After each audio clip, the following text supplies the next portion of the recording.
magdasal. Sa ngalan ng Ama, ng Anak, ng Espiritu Santo. Amen. Okay, maaari na kayong umupo. Maraming salamat po, teacher. Meron bang umiban sa ating klase ngayon? Wala po. Okay, mahusay kung ganon. Bago tayo magsimula, kinig muna tayo sa isang awit. Pakinggan ninyong mabuti ang awit nito.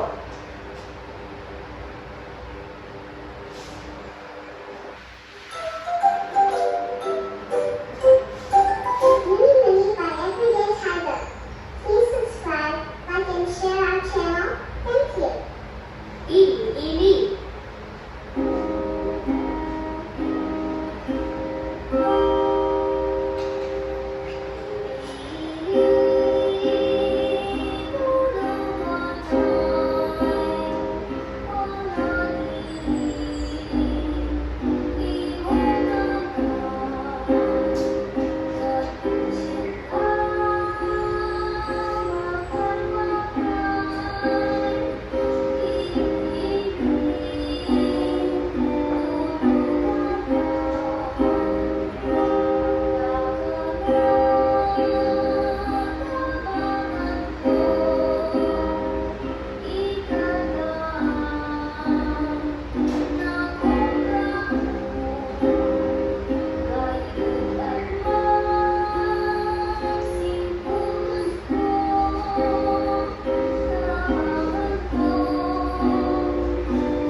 Okay mga bata, ano ang nararamdaman ninyo habang pinapakinggan ang awit?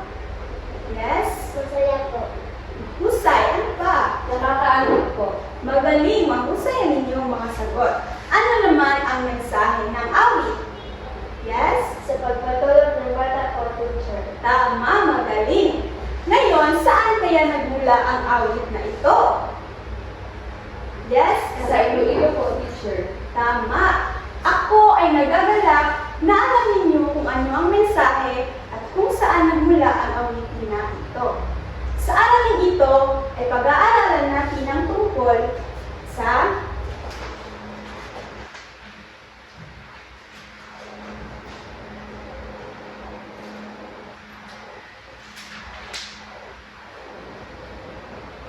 katutubong sining o awit at kung paano nito ay pinapakita ang kultura at pagkakakilanlan sa ating reliyon.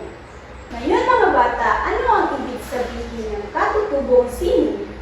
Yes? Mga tradisyon po, teacher. Magaling! Ngayon, ang kahulugan ng katutubong sining o awit ay pakibasa.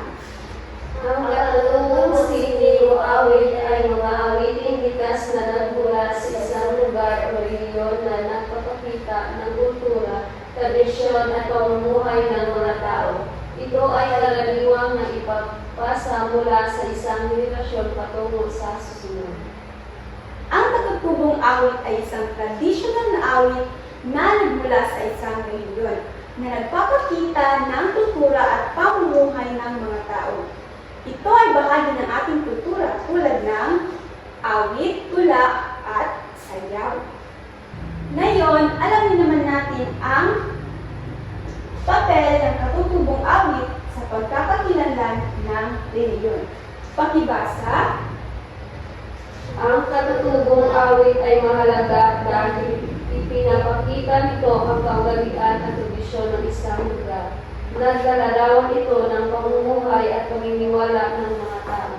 Nakatutulong ito sa pagkilala at pagmamalaki sa sariling lalawigan at relihiyon. Nagsisilbi itong daan upang mapanatili ang kultura ng ating mga ninuno. Salamat mga bata. Ang katutubong awit ay mahalaga dahil ipinapakita at pinapanatili nito ang pagmumula ng isang rehiyon. Ngayon, tingnan naman natin ang mga halimbawa ng awiting bayan tulad nito.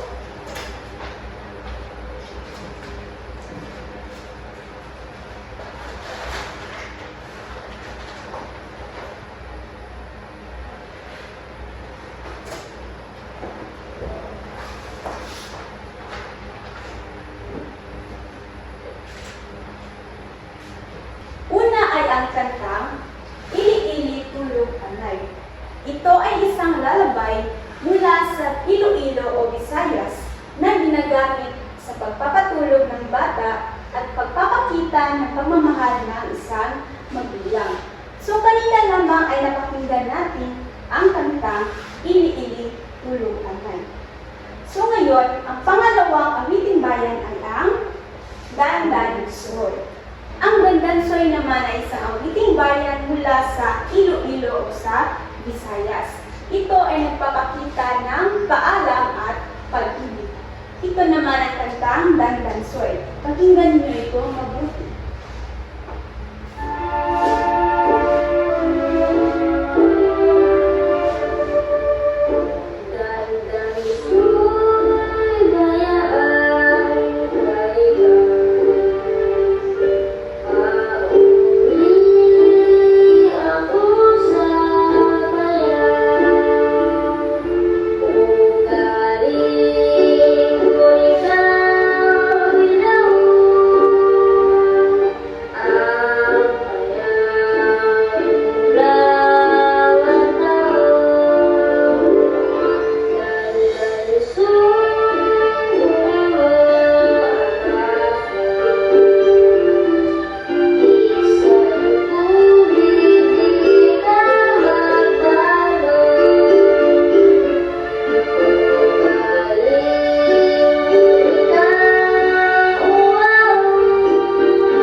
Okay, at ang panghuling awiting bayan ay ang kantang si Pilimon.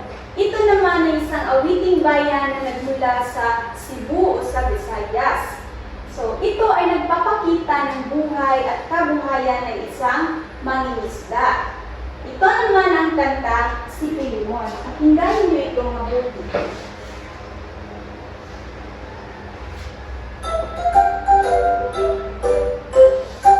Mini by Everyday Tiger.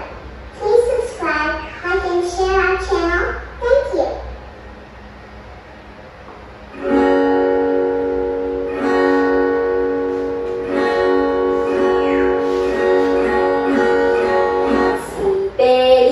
Si Pelimon, nakasul sa kadagatan, nakakuha, o isang tambasakan. Iba-iya, sa merkadong gubat, ang haling kulos-kura, ikot ang ipagubad. Si Pelimon, nakasul sa kadagatan, nakakuha, o isang dambasakan.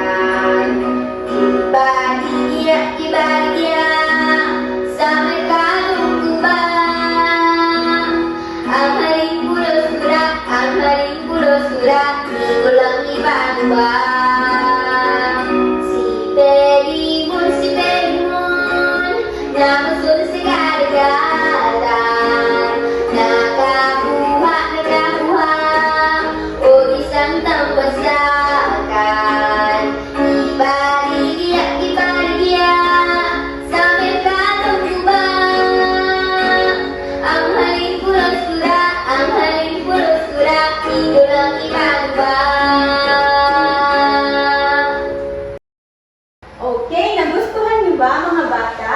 Opo, teacher. Okay, mahusay. Ngayon ay tulungan ninyo akong sagutan ang talahanayan na ito. Okay, so ano nga ulit ang pamagat ng unang awit? Ili-ili tulog anay. Magaling. Ngayon, saan kaya ito nagmula? Sa Iloilo po, teacher. Magaling. So, ang awiting ili-ili tulog anay ay nagmula sa Iloilo o sa Visayas. Okay. So, ngayon, ano ang mensahe ng awit na ito? Yes, LG? Pagpatulog po ng bata, teacher.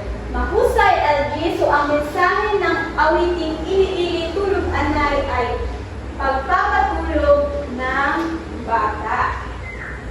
So, paano nito ipinapakita ang kultura ng reliyon? LG? Ipinapakita ang pagmamahal ng magulang at tradisyon sa pamilya po, teacher. Mahusay, magaling. Tama ang iyong sagot. Ang ili-ili tulog anay na awiting bayan ay pinapakita ang pagmamahal ng magulang at tradisyon sa pamilya. Ngayon, ano naman ang pamagat ng pangalawang awiting bayan? Dandansoy po, teacher. Magaling! So, saan kaya nagmula ang awiting Dandansoy? Yes, Mariel? Iloilo po, teacher. Magaling! So, ang awiting bayan ng Dandansoy ay nagmula sa Iloilo o Visayas. So, ano ang mensahe ng awiting Dandansoy? Mariel? Paalam at pag-ibig po, teacher. Magaling! So, ang Dandansoy, ang mensahe ng kantang ito ay ang paalam at pag-ibig. Ang panghuli, paano nito ay pinapakita ang kultura ng reliyon? Mariel?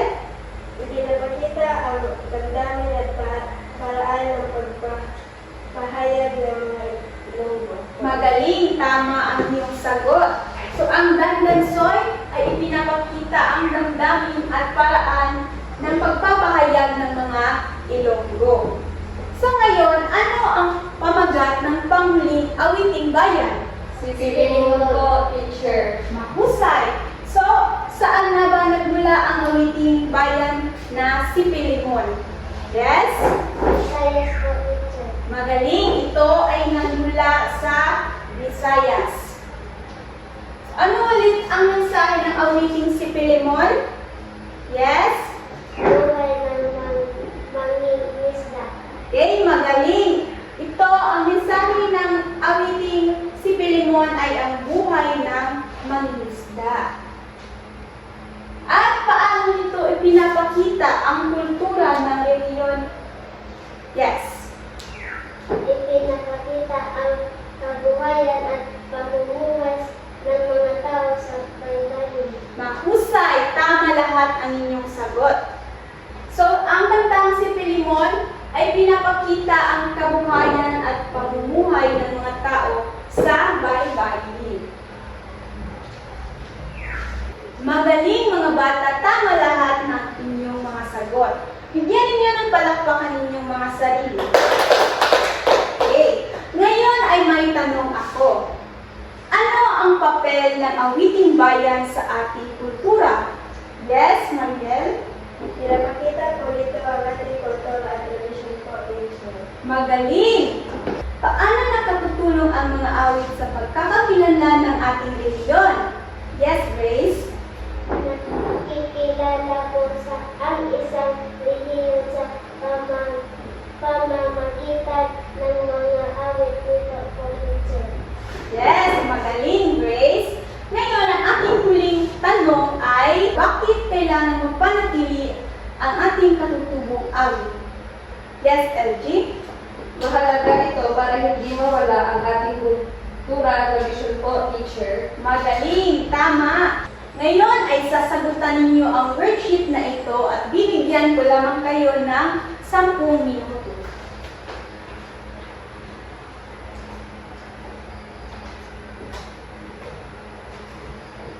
Tapos na ba kayo mga bata?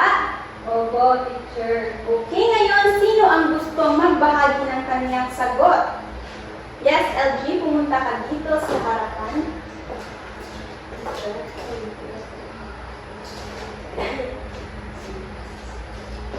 Ang aking unang sagot ay ili-ili, tulog anay, dandansoy at sipilimon. Pangalawa ay ang mga awit na ay nagpapakita ng pag-ibig, pag-aalaga at pang-araw-araw ng buhay ng tao.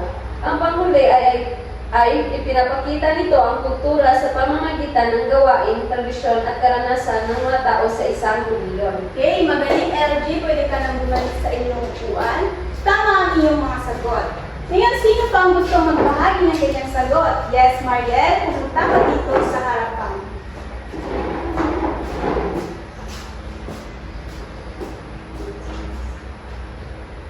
Ili-ili, tulog anay, dandansoy at sipilimon.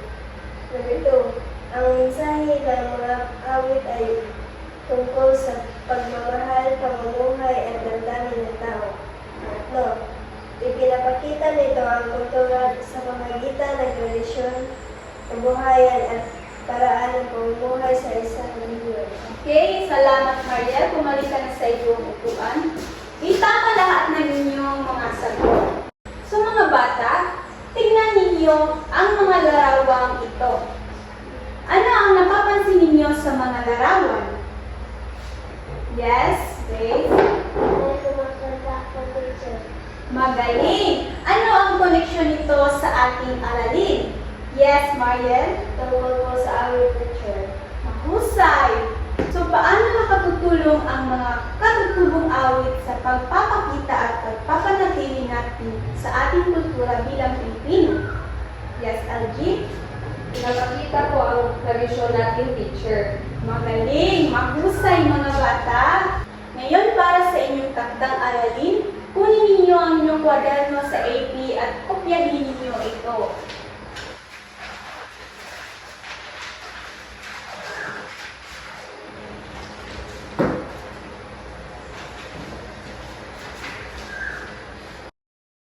Okay, tapos na ba kayong isulat ito mga bata?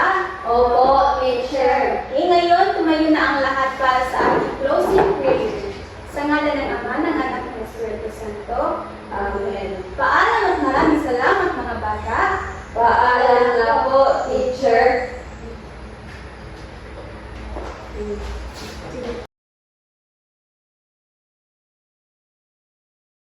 Thank